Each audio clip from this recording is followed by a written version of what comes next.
घरगुती वादातून पतीने पत्नीची गळा चिरून निर्घृण हत्या केल्याची धक्कादायक घटना उल्हासनगरच्या शांतीनगर परिसरात घडली आहे। यानंतर आरोपी फरार झाला असून पोलीस त्याचा शोध घेत आहेत। सुरेखा आनंद सूर्यवंशी असं मयत महिलेचं नाव आहे। सुरेखा आणि तिचा पती आनंद हे शांतीनगरच्या गावडे हायस्कूल भागात वास्तव्याला होते।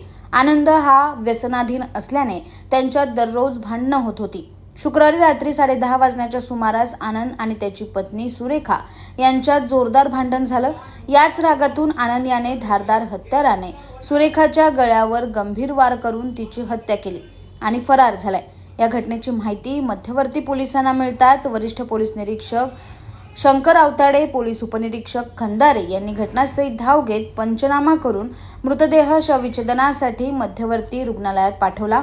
आरोपी आनंद हा फरार झाला असून त्याचा शोध पोलीस घेत आहे। Bureau report, AB fast news, Ulhasnagar.